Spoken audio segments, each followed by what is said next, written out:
الحمد لله نحمده ونستعينه ونستغفره ونؤمن به ونتوكل عليه ونعوذ بالله من شرور أنفسنا ومن سيئات أعمالنا من يهده الله فلا مضل له ومن يضلله فلا هادي له وأشهد أن لا إله إلا الله وحده لا شريك له وأشهد أن سيدنا وسندنا وحبيبنا ومولانا محمدا عبده ورسوله. اللهم صل على محمد وعلى آل محمد كما صليت على إبراهيم وعلى آل إبراهيم إنك حميد مجيد. اللهم بارك على محمد وعلى آل محمد كما باركت على إبراهيم وعلى آل إبراهيم إنك حميد مجيد. أما بعد فأعوذ بالله من الشيطان الرجيم. بسم الله الرحمن الرحيم. وإذ يرفع إبراهيم القواعد من البيت وإسماعيل ربنا تقبل منا إنك أنت السميع العليم. ربنا واجعلنا مسلمين لك ومن ذريتنا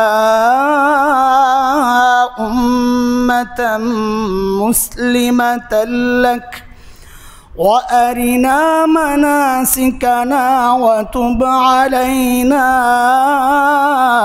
إنك أنت التواب الرحيم. ربنا وابعث فيهم رسولا منهم يتلو عليهم آياتك ويعلمهم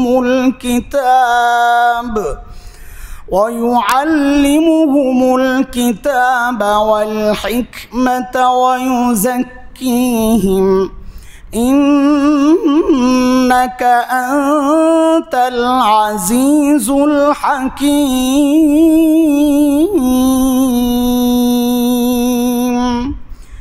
آمنت بالله صدق الله العلي العظيم. محترم মুসল্লিয়ান ইকরাম, সূরাতুল বাকারার 127, 28, 29 নম্বর আয়াত আমি তেলাওয়াত করেছি। 3টি আয়াত তেলাওয়াত করেছি। আমাদের আলোচনার যে ধারাবাহিকতা ছিল, একটু আমরা ধারাবাহিকতা একটু অফ করে মাঝখানের কিছু কথা রেখে দিয়ে সামনের থেকে কিছু আলোচনা করব আজকে ইনশাআল্লাহ। হযরত খলিল ইব্রাহিম আলাইহিস সালাম অনেক সাধনার পর সন্তান পেয়েছেন। আমরা সে পর্যন্ত এসেছিলাম, বলেছি খলিলের দুইটা দোয়া ছিল। এক দোয়ার ফলাফল জমজমওয়ালা ইসমাইল পাইছেন, আরেক দোয়ার ফলাফল কৌসারওয়ালা মুহাম্মদুর রাসূলুল্লাহ সাল্লাল্লাহু আলাইহি সাল্লাম পাইছেন। তো জমজমওয়ালা ইসমাইলকে পাওয়ার পরের কিছু বিষয় আছে যেগুলোর সাথে বাবার কর্তব্য, সন্তানের আচরণ, মায়ের দায়িত্ব, এই বিষয়গুলো আসবে, কোরবানির বিষয় আসবে। তো সঙ্গত কারণে যেহেতু কোরবানির একটা ব্যাপার আছে ভিতরে, এই জন্যে আমরা এটাকে আরেকটু পরে আলোচনার জন্যে চিন্তা করেছি, যেন আমাদের সামনে কোরবানির সাথে কাছাকাছি হইলে কথাগুলো মানা আমাদের জন্য সহজ হবে। তো আজকে আরেকটু পর থেকে শুরু করতে চাই। কোরবানির ইতিহাসের পর হযরত ইসমাইল আলাইহিস সালাম যখন আরেকটু বড় হয়েছেন, মক্কায় বনু জুরহুম গোত্র ওরা এসে আবাস ঠিক করেছে, এখানে লোকজন থাকা শুরু হয়েছে। এরপরে হযরত ইব্রাহিম আলাইহিস সালাম হুকুম পাইলেন বাইতুল্লাহ পুনর্নির্মাণের।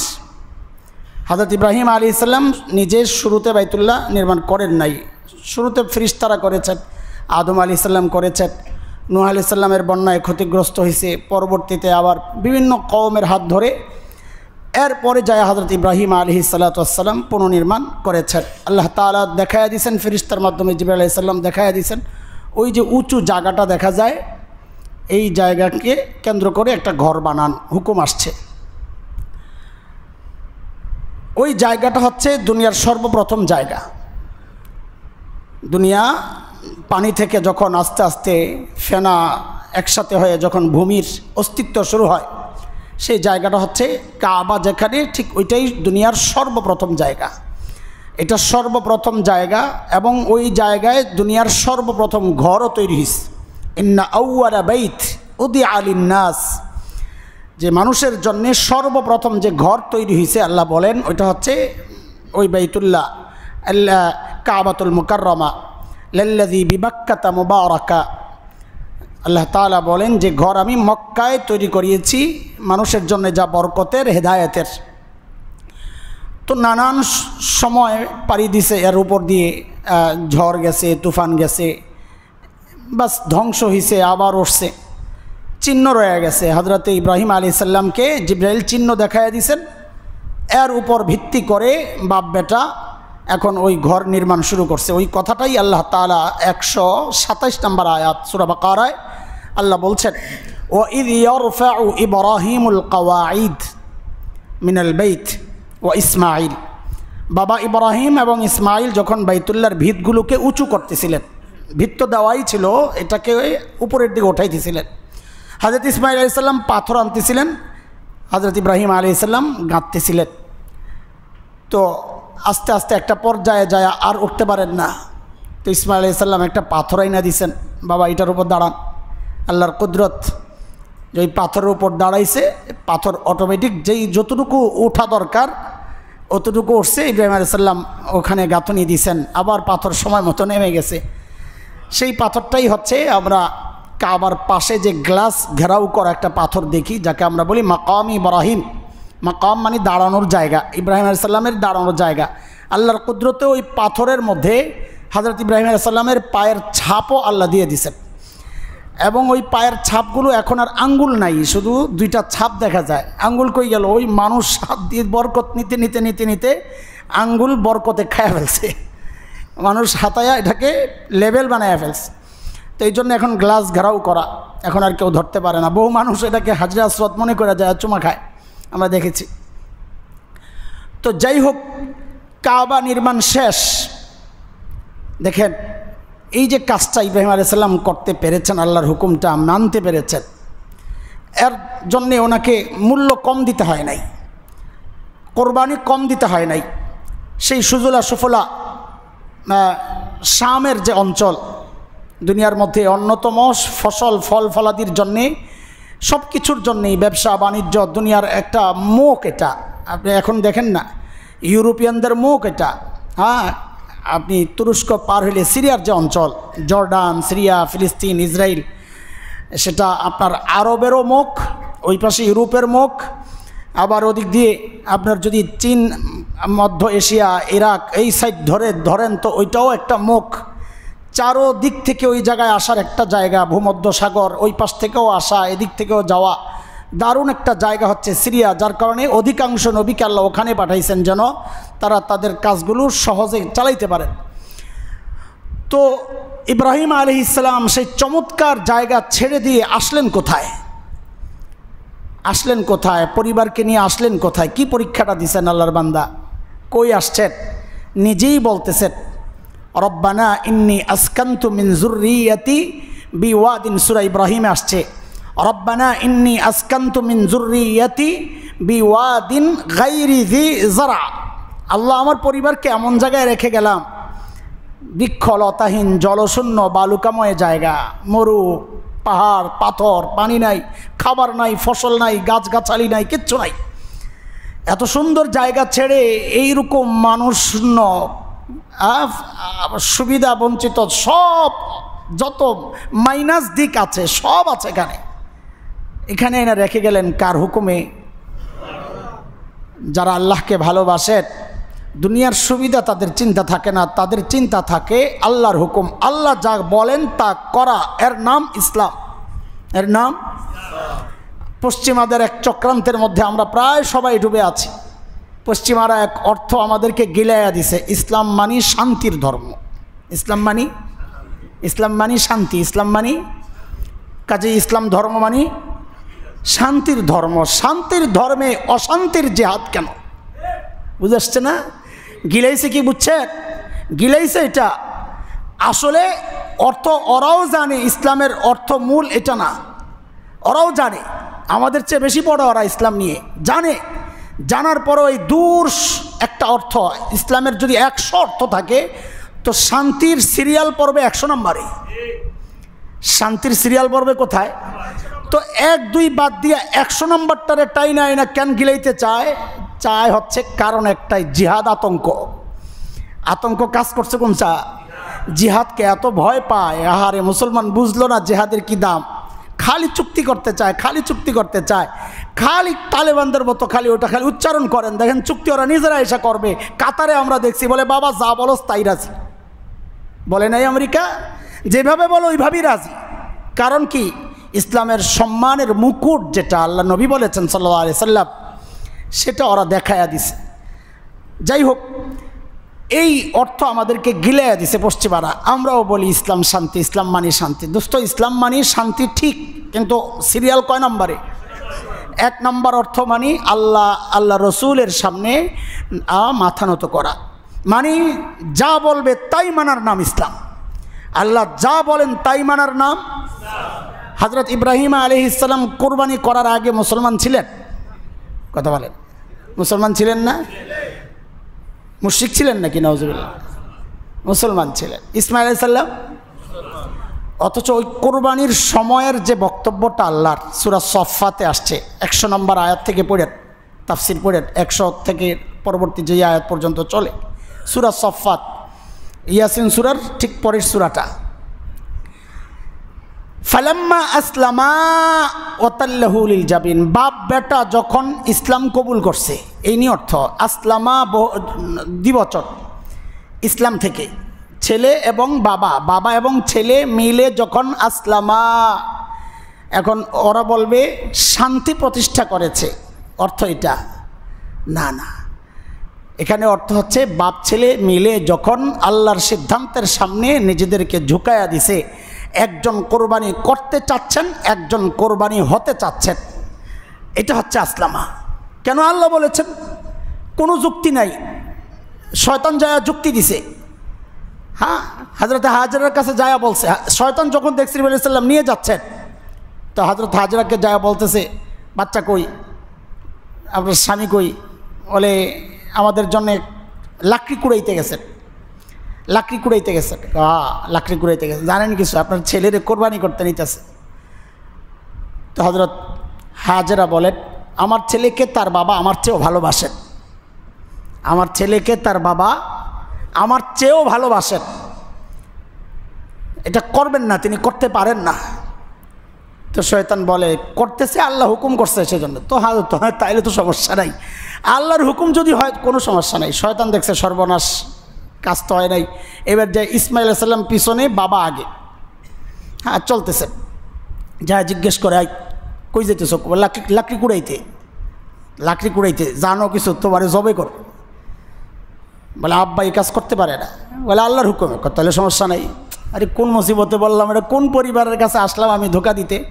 এবার যে হযরত ইব্রাহিম আলাইহিস সালামের সামনে যায় দাঁড়াইছে শয়তান, যা কি বলে, ভাই একটা জরুরি কথা না, যা জিজ্ঞেস করতেছেন আইনা ইউরিদু আইয়ুহা শেখ, এই শব্দ শয়তানের রিওয়ায়েতে আসছে তবরানির। আইনা ইউরিদু আইয়ুহা শেখ, ও শেখ কোন দিকে যাচ্ছেন? তা হযরত ইব্রাহিম আলাইহিস সালাম বলেন আমি ছেলেকে কোরবানি করব। না, ভুল বলতেছি, বলছে আমার একটা জরুরি কাজ আছে, সেই কাজ সারতে যাচ্ছি। উনি আর বলেন না লাকড়ি তালাশ করতে, কারণ উনি তো জানেন কী জন্যে যাচ্ছেন, লাকড়ির কথা কেন বলবেন। বলে একটা জরুরি কাজে যাচ্ছি। তো শয়তান বলে একটা জরুরি কথা বলতে চাই আপনার সাথে। বলে কি? বলে গতকাল দেখছি শয়তান আপনি যখন ঘুমাইছেন আপনার কাছে আইসা আপনার স্বপ্নে কী জানি দেখাইছে। কে দেখাইছে? কে বলতেছে? শয়তান বলতেছে যে আমি দেখছি শয়তান আইসা আপনার স্বপ্নে কী জানি দেখাইতেছে। ইব্রাহিম আলাইহিস সালাম বলছেন, বুঝছেন যে ওটা তো তুমি, ওটা তো তুমি না, তুমি আর কি শয়তান। তো পাথর ছিল পাশে, মারছেন 7টা করে, একবার দুইবার তিনবার এই কাজ করছেন। এই জন্য হাজিরা যখন হজ করতে যান ওই নির্দিষ্ট 3টা জায়গায় 7টা করে পাথর মারেন।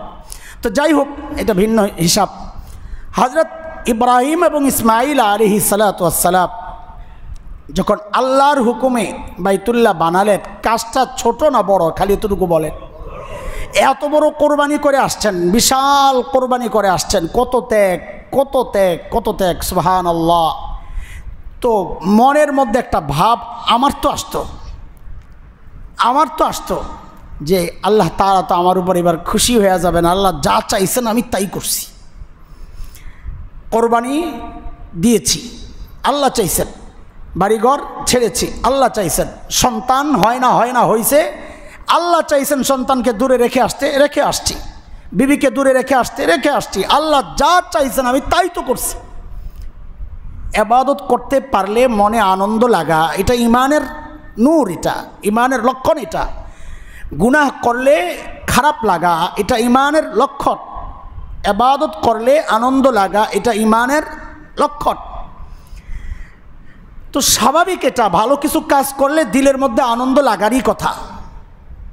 কিন্তু এখানেই খলিলের পার্থক্য। খলিল এত দারুণ আর দামি একটা কাজ করার পরেও, এত পরীক্ষায় উত্তীর্ণ হওয়ার পরেও খলিল কি বলতেছেন? রব্বানা তাকাব্বাল মিন্না ইন্নাকা আনতাস সামিউল আলিম। আল্লাহ আমি যাই করছি আপনি কবুল না করলে এগুলোর কোনো দাম নাই। দেখছেন অবস্থা? কি শিখাইলেন আমাদেরকে? শিখাইলেন যে আমলে আমরা করি না কেন কবুলের জন্য আল্লাহর কাছে দোয়া করা। আমি আমল করছি, কবুল না হইলে আমার আমও গেল, ছালাও গেল, সময় নষ্ট হইল, আখিরাতও পাইলাম না। হ্যাঁ, কোনো আমল করে বাহাদুরি নাই, কোনো আমলের বাহাদুরি নাই। আল্লাহ তৌফিক দিয়েছেন, আল্লাহর অনুগ্রহ। আমার কি? আল্লাহর গোলামি করার তৌফিক আল্লাহ দিয়েছেন, আল্লাহর অনুগ্রহ। আমার কি অহংকার? আমি করার পর কবুল করা না করা আল্লাহর ইচ্ছা, আমার ইচ্ছা এখানে কাজ করবে না। আমার যেটা করা সেটা হলো আল্লাহর কাছে চাওয়া। আল্লাহ কষ্ট করে কাজটা করলাম, আল্লাহ বিফলে যেন না যায়। খলিল শিখাইয়া দিয়েছেন আমাদেরকে যে কোনো নেক আমল করলে আল্লাহর কাছে কিসের দোয়া করা? বলেন, কিসের দোয়া করা? কবুলের দোয়া করা। নিশ্চিত না হয়ে যাওয়া যে আমি এত সুন্দর কাজ করছি, কয়জনে করে? হ্যাঁ, দুনিয়ার কত মানুষ আছে এই ইবাদত করে নাই, আমি করছি, সুবহানাল্লাহ। আল্লাহ তোমার উপর দয়া করছেন মিয়া। সূরা হুজরাতের শেষ আয়াতের আগের আয়াতে আসছে, নবীকে আল্লাহ সাল্লাল্লাহু আলাইহি ওয়াসাল্লাম উদ্দেশ্য করে আল্লাহ বলতেছেন, ইয়ামুন্নুনা আলাইকা আন আসলামু। ওরা আইসা বদ্ধ গ্রামের মানুষ বুঝে না, আইসা আপনার কাছে অনুগ্রহর ভাব নিবে, যে আমরা ইসলাম কবুল করছি, ভাবটা এমন যে আপনার উপর দয়া করছি, আপনার হাতকে শক্তিশালী করছি। আপনি ওদেরকে বলে দেন, বালিল্লাহু ইয়ামুন্নু আলাইকুম আন হাদাকুম লিল ঈমান, বরং আল্লাহ তোমাদেরকে ঈমানের নেয়ামত দিয়ে আল্লাহ তোমাদের উপর দয়া করছেন, তোমরা দয়া করো নাই। এই জন্যে যে কোনো আমল করলে ভাববো এটা আল্লাহ আমার উপর কি করছেন, কবুলের জন্য কি করব, আল্লাহর কাছে দোয়া করব, আল্লাহ আমি নেক আমল করছি তুমি কবুল করো। আল্লাহ দোয়া শিখায়াও দিছেন, খলিলের যেই জবানে যে দোয়া আসছে এইটাই দোয়া, রব্বানা তাকাব্বাল মিন্না ইন্নাকা আনতাস সামিউল আলিম। এরপর খলিল কি বলেন, রব্বানা ওয়াজআলনা মুসলিমাইনি লাক, আল্লাহ আমাদের দুইজনকে, ওই যে যদি শান্তির অর্থ করেন তো এখানে অর্থ আসবে আল্লাহ আমাদেরকে শান্তির দূত বানায়া দেন, কি অর্থ আসবে? কিন্তু ইব্রাহিম আলাইহিস সালামের উদ্দেশ্য এটা না, কোনো মুফাসসির এটা লেখেনও নাই। কি লেখছেন? মুসলিমাইনি লাক, আল্লাহ আপনার হুকুমের অনুগত বানায়া দেন, আল্লাহ আমাদের বাপ বেটাকে আপনার হুকুমের অনুগত বানায়া দেন।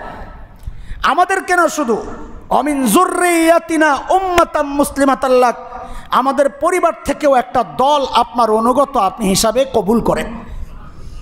আর ইব্রাহিম আলাইহিস সালামের সেই দোয়ার ফসল আমরা, ইব্রাহিম আলাইহিস সালামের দোয়ার ফসল আমরা, তার বংশ থেকে, ইসমাঈল আলাইহিস সালামের বংশ থেকেই আসছেন আমাদের নবী আলাইহিস সালাতু ওয়াস সালাম। সেই হিসাবেই আমরা হেদায়েত পাইছি। খলিল দোয়া করে গেছেন আমাদের জন্যে। এরপর কি বলছেন, ওয়া আরিনা মানাসিকানা, কাবা কেন্দ্রিক যত আমল আছে আমরা জানি না, আমাদেরকে শিখায়া দেন, আমাদেরকে শিখায়া দেন। অতুব আলাইনা, আমরা কোনো ভুল করলে আমাদেরকে ক্ষমা করেন। দেখছেন নবী বলে কি ভাবছেন আমি গুনাহ থেকে ঊর্ধ্বে, গুনার সম্ভাবনা নাই। নবীদেরও গুনাহ করার সম্ভাবনা ছিল, কেন? তারা মানুষ। কি মানুষের মধ্যে গুনাহ করার শক্তি আল্লাহ দিয়েছেন। ওয়ানাফসিম ওয়া মা সাওয়াহা ফাআলহামাহা ফুজুরাহা ওয়া তাকওয়াহা, আল্লাহ মানুষ বানাইছেন এভাবে, গুনাহ করার শক্তি দিয়েই বানাইছেন। তো খলিল ইসমাঈল বাবা সন্তান ইসমাঈলকে নিয়ে দোয়া করতেছেন, ও তুব আলাইনা, আমরা কোনো ভুল করলে আপনি মাফ করে দিয়েন, ইন্নাকা আনতাস সামিউল আলিম। এরপরের দোয়াটাই হচ্ছে আজকে আমাদের আলোচনার মূল পয়েন্ট।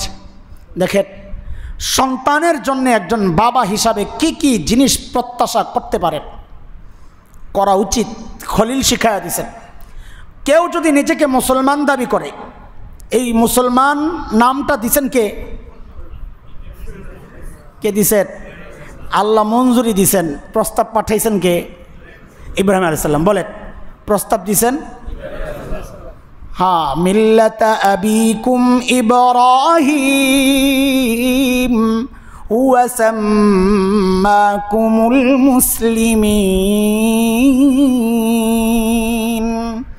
সূরা আম্বিয়ার শেষ, একদম শেষ দিকে 2-3 আয়াত আগে খুঁজলেই পাওয়া যাবে। 17 নম্বর পারার একদম শেষ পৃষ্ঠায় খলিল ইব্রাহিম আলাইহিস সালাম সম্পর্কে আল্লাহ বলছেন, তোমাদের বাবার মিল্লাত এটা, যিনি তোমাদেরকে মুসলমান হিসাবে নাম রেখেছেন। তো আমাদেরকে মুসলমান নাম দিয়েছেন কে? ইব্রাহিম আলাইহিস সালাম। এখন আপনারা বলেন, আপনি একটা দলের সদস্য পদ গ্রহণ করছেন, আপনি একটা দলের সদস্য পদ গ্রহণ করে বললেন এই দলের যে সমস্ত নিয়ম কানুন আছে, কোনো মূলনীতি থাকে, দলের নিয়ম থাকে, মূলনীতি থাকে। তা আপনি দলের সদস্যপদ গ্রহণ করে ঘোষণা দিলেন এই দলের মূলনীতিগুলো আমি মানি না, সদস্যপদ থাকবে না, উল্টা আপনি আরও শাস্তির মুখোমুখি হবেন। হবেন না? হবেন না? হবেন। আপনি বিদ্রোহী। আরে যে দলের সদস্যপদ গ্রহণ করে নাই তাকে কেউ কিছু বলবে না, না মানলে সে আমাদের না, সে মানবে না, স্বাভাবিক। কিন্তু আপনি দলের সদস্যপদ গ্রহণ করে এখন ভেতরে বিদ্রোহ তৈরি করলেন, যা আমি মানি না, এটা দুনিয়ার কোনো দল এটা কবুল করবে না। অথচ মুসলমান দাবিদার যেই খলিল আমাদের নাম দিয়েছেন মুসলমান, কালিমা পড়ার মাধ্যমে সেই ইসলামের সদস্যপদ গ্রহণ করার পর যারা মিল্লাতে ইব্রাহিমের উপর চলে না, জীবনকে তাওহীদ ভিত্তিক বানায় না, সে নিজেকে মুখে মুখে মুসলমান দাবি করলেও আসলে সে ইসলামের মধ্যে একজন বিদ্রোহী সদস্য। কোরবানি নিয়ে যাদের আপত্তি, খলিলের শিআর এটা, সিম্বল, ইসলামের কিছু সিম্বল আছে, কোরবানি একটা সিম্বল। ইসলামের এই শিআরগুলো নিয়ে যাদের আপত্তি, যারা অন্য কোনো পথ তালাশ করে, কসম আল্লাহর, তার ঈমান থাকতে পারে না, সে নিজেকে ইসলামের সদস্য দাবি করতে পারে না, কারণ সে মিল্লাতে ইব্রাহিমের উপর নাই।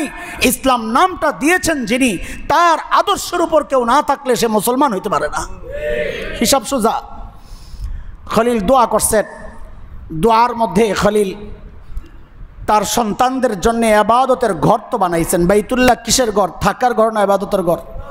ওয়া ইজ জালনাল বাইতা মাসাবাতাল লিন্নাস, আল্লাহ বলেছেন এটা ইবাদতের ঘর, সমস্ত মানুষের আকর্ষণের কেন্দ্রবিন্দু এই ঘর, যা মানুষের হেদায়েত কেবলাও বানাইছেন আল্লাহ তাআলা এই ঘরকে।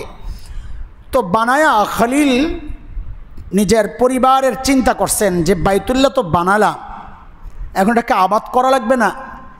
আবাদ করার জন্যে ঘর যত দামি, তার আশপাশে যারা থাকবে, একে কেন্দ্র করে যারা চলবে, তাদের বিশেষ যোগ্যতা লাগবে, নাইলে এই ঘরের মূল্য সে দিতে পারবে না।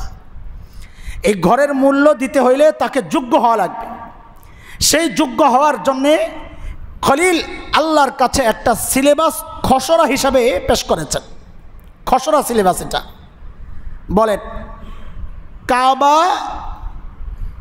এর ইবাদতের উপযুক্ত বানানোর জন্যে যেই যোগ্যতাগুলো দরকার, এই যোগ্যতার খসড়া তৈরি করছেন কে? বলেন কে? এটা বারবার বলি, জিজ্ঞেস করি, যেন পরবর্তীতে আমাদের শেষ কথাগুলো বুঝতে কারো বাধা না থাকে, যে না এটা কবুল করতে পারতেছি না। এই জন্য শুরু থেকে বুঝাইয়া বুঝাইয়া একটু যায়, আপনারাও বুঝতে বুঝতে আগান। বলেন, এই প্রস্তাব, খসড়া প্রস্তাব পাঠাইছেন কে? তার মানে কিছু লেখাপড়ার সিলেবাস খলিল দিছেন। কিসের? শব্দ একটু একটু করে বাড়াইতেছি। বলেন, এখন বললাম লেখাপড়া, বলেন কি? লেখাপড়ার সিলেবাসের খসড়া তৈরি করছেন কে? ইব্রাহিম আলাইহিস সালাম। তো আমরা বলবো খলিলুল্লাহ। বলেন, কাবার উপযুক্ত বান্দা, তার জন্যে যে লেখাপড়া দরকার, সেই লেখাপড়া, এটার খসড়া তৈরি করেছেন খলিলুল্লাহ। বলেন কে? খলিলুল্লাহ। তিনি দোয়া করছেন, ওই দোয়ায় আবার পাশে বসে বসে আমিন বলেছেন জবিহুল্লাহ। কে?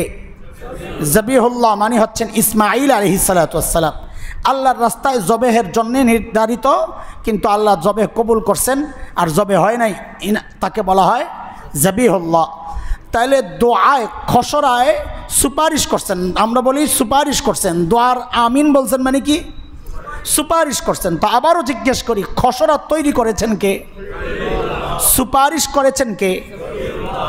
এখন এই খসড়া লেখা, সুপারিশ করার জন্য একটা অফিস তো লাগে। ওই সময় যেই অফিসে বসে এই কাজটা করছেন, ওই অফিসের নাম হইল বাইতুল্লাহ। বলেন, তা আবার পেছন থেকে বলেন, খসড়া তৈরি করেছেন কে? সুপারিশ করেছেন কে? অফিসের নাম কি? বাহ! খলিলুল্লাহ খসড়া তৈরি করেছেন, জবিহুল্লাহ আমিন বলে সুপারিশ করেছেন। অফিস বাইতুল্লাহ বসে বসে এত দারুণ দারুণ উপলক্ষ একসাথে হয়ে গেছে, ওই দোয়া আবার বিফলে যায় কিভাবে? দোয়াও কবুল করলেন আল্লাহ। আল্লাহ দোয়া কবুল করে খলিলুল্লাহর দোয়া, জবিহুল্লাহর সুপারিশ, বাইতুল্লাহর মতো এরকম দামি জায়গায় বসে আর সব যখন ওকে একসাথে হয়ে গেছে, আল্লাহ দোয়া কবুল করে পাঠায়া দিলেন হাবিবুল্লাহ। কাকে পাঠাইছেন? তা আবার বলেন, খসড়া তৈরি করেছেন, সুপারিশ করেছেন, অফিসের নাম, আল্লাহ সব কবুল করে পাঠাইছেন। এই কথাগুলো এই আয়াতে। খলিল কি দোয়া করছেন দেখেন। কিন্তু দোয়াটা শোনানোর আগে প্রসঙ্গ আপনাদের কাছে জিজ্ঞেস করে নেই। খলিল তার সন্তানের জন্য যেই যোগ্যতাগুলো চেয়েছেন, সেই যোগ্যতার বাহিরে চলে কেউ খলিলের সন্তান হইতে পারে? আদর্শের সন্তান আর কি। এটা আমরা মিল্লাতা আবিকুম ইব্রাহিম, এটা হচ্ছে আদর্শের সন্তান। হ্যাঁ, ঔরস জাত না, আমাদের তো প্রত্যেকের বাবা আছে, আদর্শের সন্তান। তো এই আদর্শিক সন্তান খলিলের সিলেবাস অনুযায়ী না চলে কেউ হতে পারে? আপনারা বলেন, হতে পারে? আবার জিজ্ঞেস করি, হতে পারে? দেখেন, পরে ঘুরে যায় না, আমাদের আবার অভ্যাস খারাপ আছে, বিপদে পড়লে আস্তে মাসালা ঘুরাইয়া দিই। ঘুরবো না তো ইনশাআল্লাহ? আলহামদুলিল্লাহ। তো ওই সিলেবাস ছাড়া কেউ নিজেকে মিল্লাতে ইব্রাহিমের উপর আছি, আমি মুসলমান, আমি নবী আলাইহিস সালামের উম্মত, এটা দাবি করতে পারে না। খলিল একজন শিক্ষক চাইছেন। কি চাইছেন? কি বলছেন খলিল? খলিলের দোয়াটা দেখেন, রব্বানা ওয়াবাস ফীহিম। আল্লাহ বাইতুল্লাহ তো বানালাম, এর আশপাশে মানুষ আসবে, একে কেন্দ্র করে সারা দুনিয়া থেকে মানুষ আসবে, তো আপনি তাদের মধ্যে এমন একজন শিক্ষক পাঠান, এমন একজন ব্যক্তিকে পাঠান, তাদের মধ্য থেকেই, দূরের কেউ না, ফেরেশতা না, জিন না, তাদের মধ্য থেকেই, এই অঞ্চলের মানুষদের মধ্য থেকেই এমন একজন শিক্ষক পাঠান যিনি 4টা দায়িত্ব আদায়ের মাধ্যমে এদেরকে বাইতুল্লাহর উপযুক্ত বানাবেন। কয় দায়িত্ব? খলিল দোয়া করছেন। 1 নম্বর দায়িত্ব তিনি কি আদায় করবেন? ইয়াতলু আলাইহিম আয়াতিক। যারা যিনি আপনার আয়াত মানে আপনার কিতাবের তিলাওয়াত করে এই মানুষগুলোকে শোনাবেন। তাইলে ওই শিক্ষকের 1 নম্বর দায়িত্ব কি? আল্লাহর কালামকে তিলাওয়াত করে, বলেন আল্লাহর কালাম তিলাওয়াত করে। এটা খেয়াল রাখেন, 1 নম্বর দায়িত্ব কি? আল্লাহর কালাম তিলাওয়াত করে। আচ্ছা, আল্লাহর কালাম যিনি তিলাওয়াত করে শোনাবেন, খলিলের দোয়ার ফসল, তিনি শুদ্ধ তিলাওয়াত করবেন না অশুদ্ধ? বলেন। তাহলে 1 নম্বর দায়িত্ব পেলাম কি? যিনি এই বাইতুল্লাহ কেন্দ্রিক যারা চলতে চাইবে, সারা দুনিয়ায় ছড়ায়া যাবে সেটা, তিনি তাদেরকে শুদ্ধ তিলাওয়াত শোনাবেন। আমরা এটা শুদ্ধটা ব্যাখ্যা হিসাবে আনছি, শব্দে নাই। তিনি তিলাওয়াত করে শোনাবেন, আমরা ভেতরে ভেতরে রাখবো এটা কোন তেলাওয়াত? বলেন। শুদ্ধ তেলাওয়াত শোনাবেন। 1 নম্বর দায়িত্ব কি বলেন? শুদ্ধ তেলাওয়াত শোনানো, শুদ্ধ তেলাওয়াত শোনানো, শোনাবেন। আচ্ছা, 2 নম্বর ওয়ায়ুআল্লিমুহুমুল কিতাব। যিনি মানুষকে এই কিতাবের যে বিধান এগুলো শিখাবেন অথবা তিলাওয়াত শিখাবেন, দুইটাই হইতে পারে। যিনি মানুষকে এই কিতাবের বিধান শিখাবেন বা তিলাওয়াত শিখাবেন, তিলাওয়াতের ভেতরে অর্থ শিখাবেন, বিধান শিখাবেন। কয় দায়িত্ব গেল? 1 নম্বর শুদ্ধ তিলাওয়াত, 2 নম্বর এই কিতাব শেখাবেন, অর্থ এটাই করেন, ব্যাখ্যা আমরা পরে দিচ্ছি। তিলাওয়াত, এই কিতাব, তিলাওয়াত বললেন না, কিতাব, এই কিতাব শেখানোর মধ্যে তিলাওয়াত আসতে পারে, অর্থ আসতে পারে, বিধান আসতে পারে, সব কিছু। ওয়াল হিকমাহ, যিনি মানুষকে হিকমাহ শিখাবেন। হিকমাহ এটা আল্লাহ প্রদত্ত একটা নেয়ামত। আল্লাহ বলেছেন, যাকে আমি হিকমত দেই তাকে অনেক ভালো অনেক কিছু দেওয়া হয়েছে, এটা ধরে নেওয়া। ইউতিল হিকমাতা মাইয়াশা ওয়া মান ইউতাল হিকমাহ ফাকাদ উতিয়া খায়রান কাসীরা। যে হিকমত পাইছে সে বহু ভালো কিছু পায়া গেছে, অনেক কিছু পায়া গেছে। তো হিকমত কি জিনিস? হিকমত কি? আপনাদের বাংলা হিকমত না এটা। হ্যাঁ, বাংলাদেশে একটা হিকমত আছে। বাংলাদেশের হিকমত হইল পিঠ বাঁচানোর জন্যে সত্য গোপন করে কথা বলা, এর নাম কি? পিঠ বাঁচানোর জন্যে সত্য গোপন করা, এর নাম বাংলা হিকমত। ওই হিকমত না এটা। এই হিকমতের ব্যাখ্যা মুফাসসিররা বলেছেন, অনেক রকমের ব্যাখ্যা আসছে। এক ব্যাখ্যা হচ্ছে সে তার নিজের যে জীবনটা আছে সুন্নাহ, এগুলা মানুষকেও শেখাবেন, মানুষ তাকে ফলো করে করে চলবে, এটাও একটা ব্যাখ্যা। হিকমতের আরেকটা ব্যাখ্যা, যেটা ব্যাপক ব্যাখ্যা, সেটা হচ্ছে যখন যা করা দরকার করা, যখন যা বলা দরকার বলা। এটাকে কি বলে? বলেন। যখন যা করা দরকার করা, যখন যা বলা দরকার বলা, এটাকে কি বলে? হিকমত বলে। আমরা এই জায়গায় আমাদের মূল ভুলগুলো হয়, যখন যা করা দরকার তা করি না, দরকার একটা দেই করি আরেকটা। হ্যাঁ, ওই যে আফগানরা, ওরা শত্রু আক্রান্ত হয়েছে, এখন বলেন ওরা যদি তখন দাওয়াতের কাজ করতো, এটা হিকমত হইতো? ওরা যদি খানকায় বসে বসে মুরিদ নিয়ে জিকির আজকার করতো, এটা হিকমত হইতো? তখন যা দরকার, ঘরে ঢুকছে কুকুর, জলদি হাতে নাও মুগুর, হিসাব সোজা, এটার নাম হিকমত। মুগুর ব্যবহার হয়েছে, হিকমত হয়েছে। যখন যা দরকার তা করছে, কুকুর বাড়ি থেকে বিদায় হয়েছে। এখন কুকুরকে যদি আপনি ওই খাওয়ান দেন, হাড্ডি দেন, কুকুর জীবনেও যাবে না। আপনি যদি কুকুরকে বলেন, ভাই আসেন একটা চুক্তি করি, কেমনে আপনারা থাকবেন, কেমনে আমরা আপনাদেরকে গ্রহণ করব, এইভাবে কুকুর বললে কুকুর জিন্দিগিতে যাবে না। কুকুর বলবে বহু ভালো একটা জায়গা, কুকুর মালিকের বড় অনুগত হয়। হাড্ডি পাইলে কুকুরের জিন্দিগি বাড়ি ছাড়তে চায় না। কুকুরকে বাড়ি ছাড়া করতে হইলে হাড্ডি না কুকুরকে দেখাইতে হয়, এর নাম হেকমত। এর নাম কি? তো হেকমতের কি অর্থ বললাম? যখন যা করা দরকার করা, যখন যা বলা দরকার বলা। খলিলের দোয়ার 3 নম্বর অংশ এটা, যিনি মানুষকে হেকমত শিখাবেন। হেকমত শিখাবেন কয়টা গেল দোয়া? 1 নম্বর যিনি মানুষকে শুদ্ধ তিলাওয়াত শোনাবেন, 2 কিতাব শেখাবেন, 3 হেকমত শিখাবেন, 4 ওয়ায়ুযাক্কিহিম যিনি মানুষের আত্মা পরিশুদ্ধের মেহনত করবেন। আত্মা পরিশুদ্ধের মেহনত করবেন। কয়টা গেল? খসড়া তৈরি করছেন কে? খলিলুল্লাহ। এই খসড়া পাশ করছেন কে? আল্লাহ। যে খসড়া পাশ করছেন, খসড়া তো এই জন্যই করা হয় যে উপযুক্ত যারা তারা এটাকে কিছু দেখে কাটছাট করে আলোচনা পর্যালোচনার মাধ্যমে এদিক ওদিক কিছু করার থাকলে করে দেয়। এই তো কাজ না, খসড়ার উদ্দেশ্য তো এটাই না, কোনো এদিক সেদিক করতে হইলে করে নেওয়া। বাস খলিল খসড়া পাঠাইছেন, আল্লাহ সিলেবাস কবুল করছেন। তবে ক্লাস 2তে যেটা পড়ানোর কথা, ক্লাস 4-এ যেটা পড়ানোর কথা, এটাকে আল্লাহ তাআলা আগায় না 2-এ ঢুকাইয়া দিছেন যে না না, ক্লাস 2তে এই বই পড়াইতে হবে, এই অংশ পড়াইতে হবে।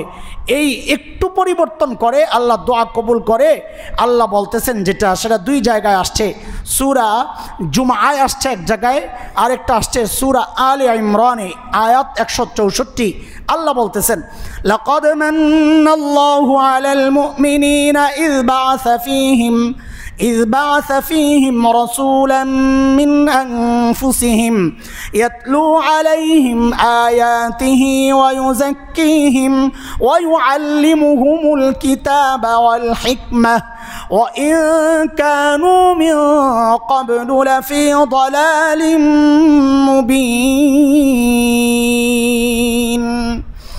আল্লাহ বলেন, আমি অনুগ্রহ করেছি মুমিনদের উপর। কেন?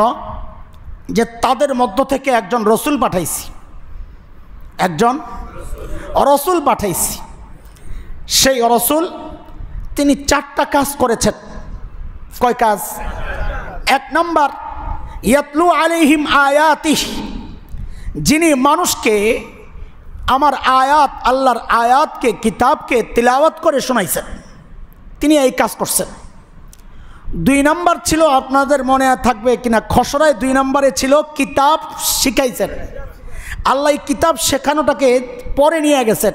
4 নম্বরে যেটা ছিল আত্মশুদ্ধি, আল্লাহ খসড়া মঞ্জুর করে সংশোধন করে 4 নম্বরটাকে 2 নম্বরে নিয়ে আসছেন, যে মানুষকে তিলাওয়াত শোনাইছেন, শোনায় সেই মানুষের আবার দ্বিতীয় কাজ করছেন, মানুষের আত্মা পরিশুদ্ধের মেহনত করেছেন।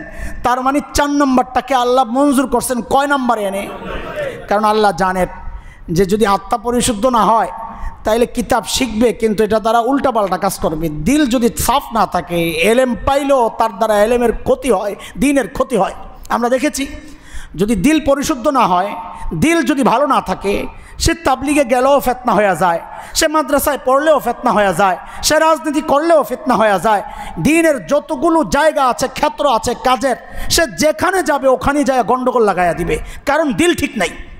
কি ঠিক নাই? তো প্রাথমিক শিক্ষা তো কোরআনের তিলাওয়াত শিখবে, কিন্তু শেখার সাথে সাথে সাথে সাথে তার দিল ঠিক করার মেহনত করবে। এটা একজন শিক্ষকের দায়িত্ব, এমনকি একজন মুরব্বী আর গার্ডিয়ানের দায়িত্ব। প্রথম দায়িত্ব হচ্ছে তার অধীনস্থ যারা আছে তাদেরকে কোরআনের শুদ্ধ তিলাওয়াত শিখাবে, তার আত্মা পরিশুদ্ধের মেহনত করবে। এরপরে 3 নম্বর হচ্ছে তাকে হিকমত শিখাবে। হিকমত জায়গা মতোই আছে। 3 নম্বর তাকে হিকমত শিখাবে না, হিকমত 4 নম্বরে চলে গেছে। 3 নম্বরে হচ্ছে তাকে কিতাব শিখাবে, যেটা আগে 2 নম্বরে ছিল। তাকে কিতাব শিখাবে, এরপরে হিকমত শিখাবে, যেটা আগে 3 নম্বরে ছিল। আল্লাহ নিয়ে গেছেন 4 নম্বরে। 4 নম্বরেরটা আসছে 2 নম্বরে। এই গেল দায়িত্বগুলো, তিলাওয়াত শুদ্ধ, আত্মা পরিশুদ্ধের মেহনত, কিতাবের তালিম, হিকমতের তালিম, শিক্ষা। এই 4টা দায়িত্ব যিনি আদায় করবেন, আল্লাহ বলতেছেন আমি এমন একজনকে পাঠাইছি। সেই দোয়া কবুল হওয়া ব্যক্তিটাকে আল্লাহ কাকে পাঠাইছেন? কে? হাবিবুল্লাহ তো বলতেছি, নাম বলেন, নাম বলেন, বলেন সবাই। মুহাম্মাদুর রাসূলুল্লাহ।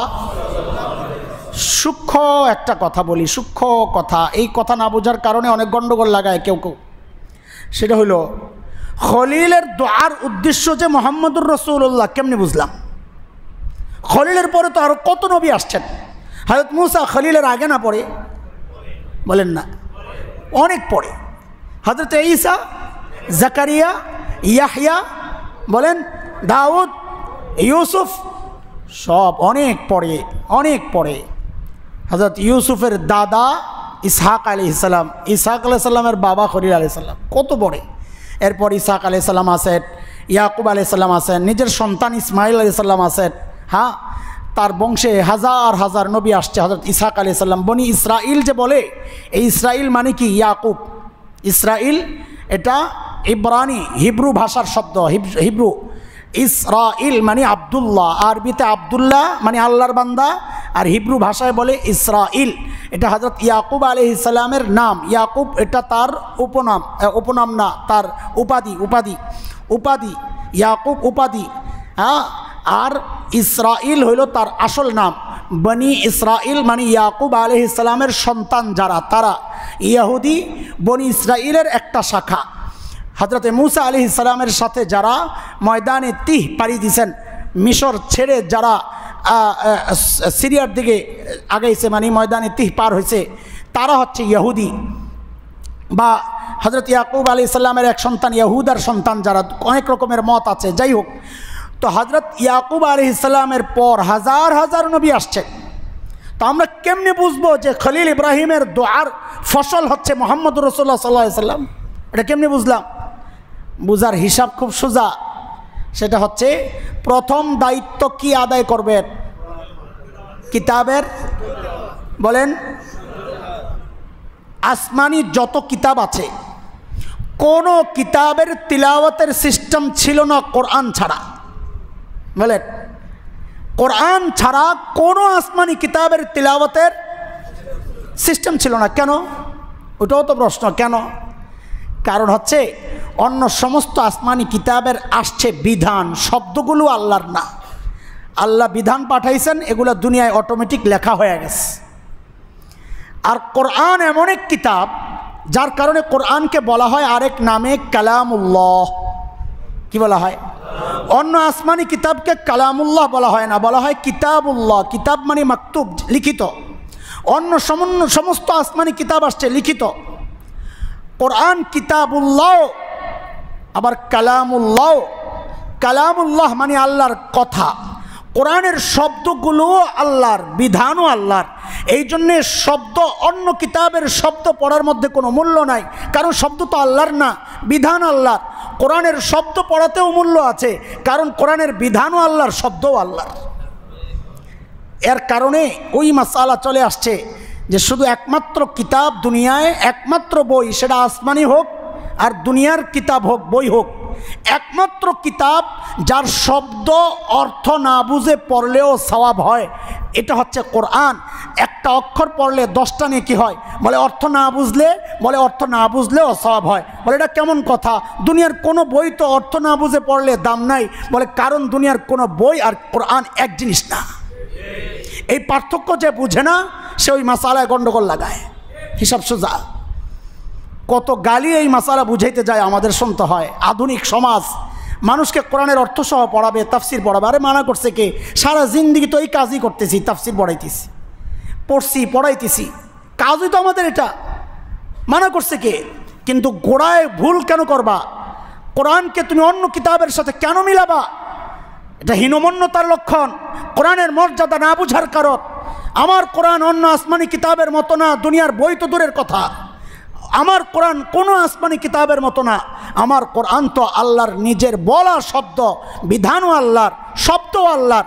এই জন্যে কোরআনের শব্দ পড়াও আলাদা স্বতন্ত্র একটা ইবাদত এবং নবীর স্বতন্ত্র দায়িত্ব। 1 নম্বর দায়িত্ব শুদ্ধ তেলাওয়াত শোনানো। বুঝে আসছেনি কথা আপনাদের? তো খলিলের দোয়ার ফসল আমাদের নবী বুঝলাম কেমনে? ওই প্রথম দায়িত্ব দেখেই বুঝছি। কারণ এই কিতাব তো আসছে শুধু মুহাম্মদুর রাসূলুল্লাহর উপর, যেই কিতাবের তিলাওয়াত হবে। কয় দায়িত্ব? 2টা জায়গায় একটু নক করতে চাই, 2টা জায়গায়। একটা হচ্ছে আলেম শ্রেণী, আরেকটা হচ্ছে আমরা সাধারণ শ্রেণী যারা। ওলামারা হচ্ছেন নবীদের ওয়ারিস। বলেন, নবীদের ওয়ারিস।